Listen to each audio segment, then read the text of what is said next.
ये गोवर्धन लीला जो हुई थी, इसका एक कारण था। उस समय हमारे देश में अनेक देवोपासना होती थी।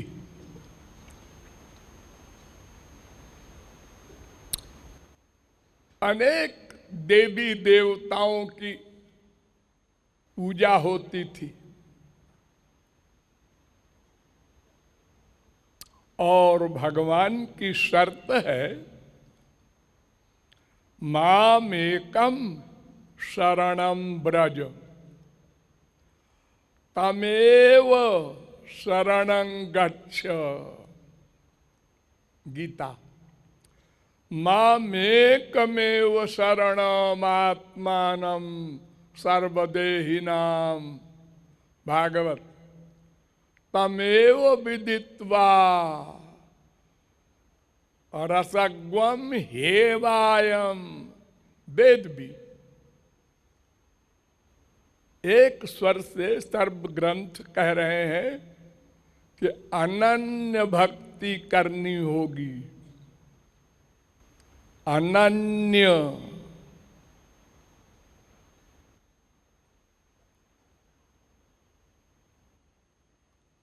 अहैतुक का व्यवहिता या भक्ति पुरुषोत्तमे।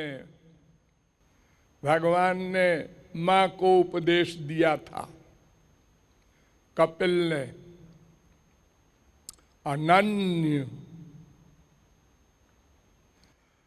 हम लोग बहुत भक्ति कर चुके अनंत जन्मों में, लेकिन अनन्य भक्ति नहीं किया।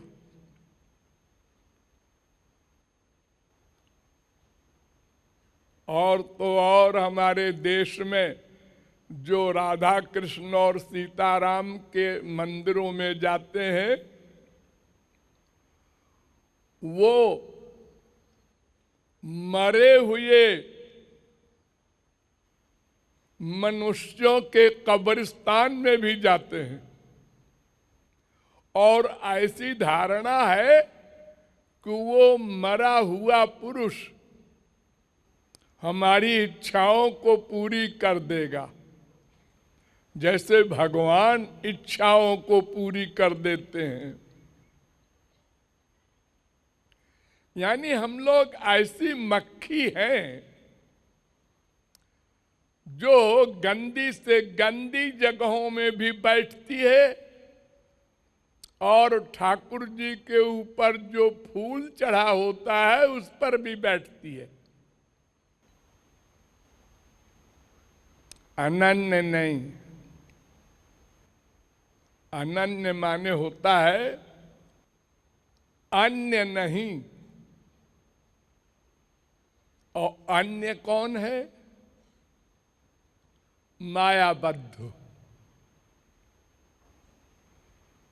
बद्धो ही तो है। एक मायाबद्ध, एक माया मुक्त या मायाधीश। तो माया मुक्त महापुरुष और मायाधीश भगवान, इन दोनों में अगर आपका मन आसक्त है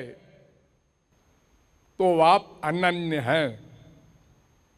और अगर मायाबद्ध में आ गया,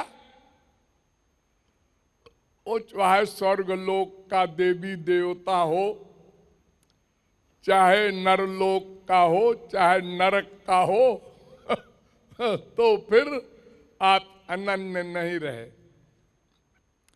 एक क्षण को भी नहीं आना चाहिए। जैसे संसार में लोग कहते हैं कि ये पतिव्रता है। पतिव्रता माने जिसके मन में अपने पति को छोड़कर कोई पुरुष न आया हो, पति के भाव से। यानी आसक्ति न हुआ हो मन से भी, वो पतिव्रता कहलाती है। जैसे सत्यवादी,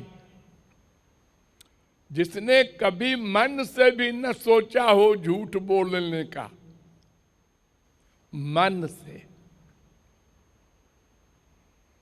वो सत्यवादी है।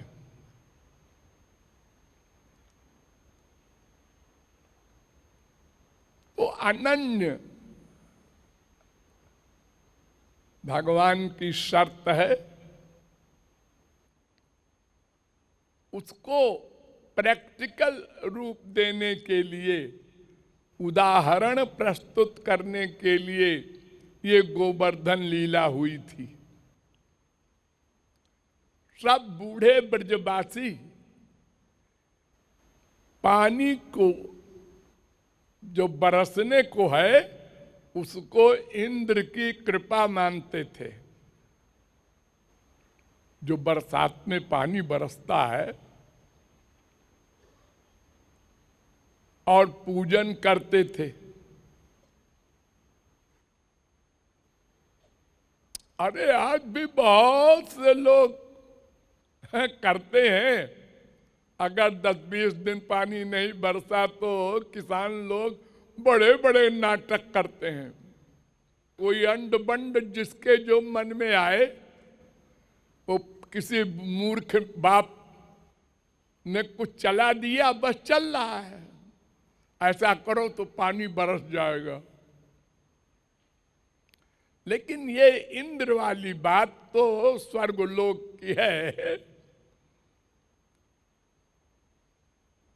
इसलिए इस स्वर्गलोक संबंधी उपासना को बंद करवाने के लिए श्री कृष्ण ने ये लीला की थी। उन्होंने कहा तुम यहाँ पर ऐशो आराम में लगे हो, पता है एक जरा से छोकरे ने ब्रज में तुम्हारी पूजा बंद करवा दी है। नारद जी ने बताया नहीं ये छोकरा क्या है, उन्होंने भिड़ा दिया। इंद्र ने कहा है कौन है वो? अरे वो नंद का लड़का है। अच्छा, बताते हैं।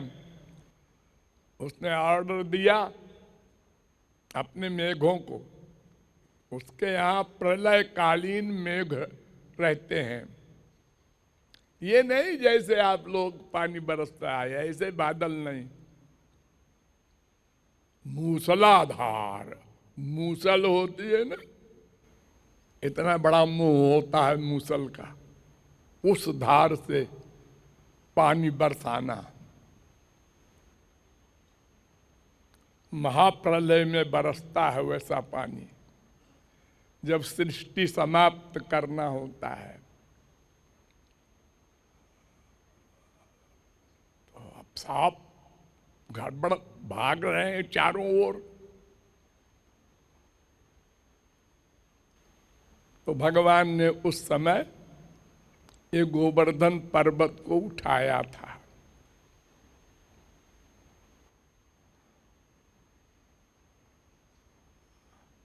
एक नाखून पर, अरे वो तो अनंत ब्रह्मांड को उठाए हैं संकल्प से, तो ये कौन बड़ी बात है। गोवर्धन तो छोटा सा एक पर्वत है, एक ब्रह्मांड में भी एक छोटी सी जगह है भारत, उसमें भी एक मथुरा डिस्ट्रिक्ट का है छोटा सा।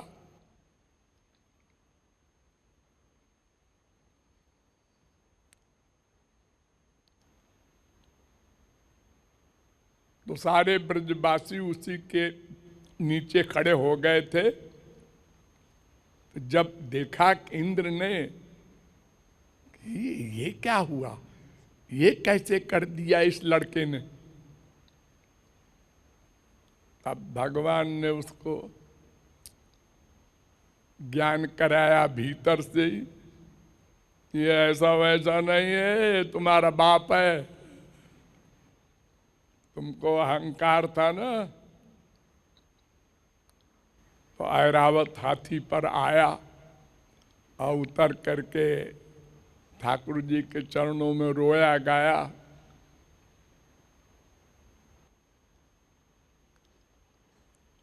तो अनन्य भक्ति को पक्का करने के लिए भगवान ने एक गोवर्धन लीला की थी। वो काफी दिन तक चला, लेकिन हम लोग तो फिर विचित्र बुद्धि है, फिर सब घपड़ सपड़ करने लगे। और यहां तक कि यज्ञ में पशुओं की बलि, मनुष्यों की बलि होने लगी। फिर बुद्ध का अवतार हुआ। फिर ये सब होता रहता है पृथ्वी में। जब जब गड़बड़ हो, बहुत गड़बड़ होती है, तो कोई न कोई अवतार आता है, महापुरुष आता है और कुछ ठीक कर जाता है, फिर गड़बड़ अधिक हो जाती है। ये सृष्टि में चलता रहता है, अप डाउन। और जब बहुत गड़बड़ हो जाती है तब फिर प्रलय हो जाता है। भगवान जब परेशान हो जाते हैं तो कहते हैं अब हम सोएंगे। ये सब बच्चे आवारा हो गए, तो प्रलय करके भगवान सो जाते हैं। लेकिन जैसे मनुष्य घबरा के परेशान हो करके और कुछ तो अल्पज्ञ शराब पी करके परेशानी से बचने के लिए सो जाते हैं, लेकिन कब तक सोएंगे? ऐसे ही भगवान भी एक दिन ऐसा आता है कि एकाकी न रमते, अकेले रहते रहते बहुत दिन हो गया, सोते सोते अब उठें। काहे को उठ रहे हो? सोए रहो ना। अरे वो ऐसा है कि वो हमारे अंदर अनंत जीव बेचारे पेंडिंग में पड़े हैं।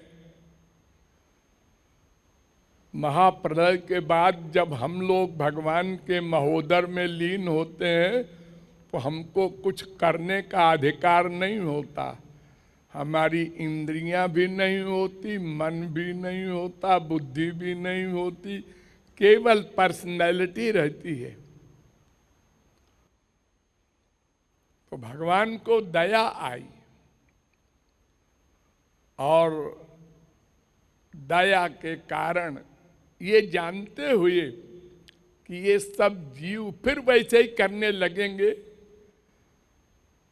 लेकिन अब क्या करें, शायद अब की बार ये सब अपना कल्याण कर लें। तो वेद को प्रकट किया, ब्रह्मा को, सृष्टि को, सबको, और स्वयं भी सर्वव्यापक हुए और सबके हृदय में भी एक एक रूप में बैठे।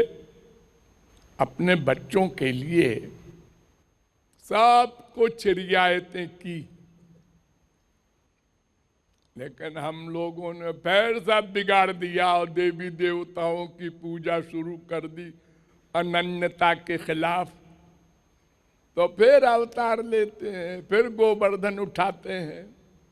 ऐसे ही चलता रहता है चक्र।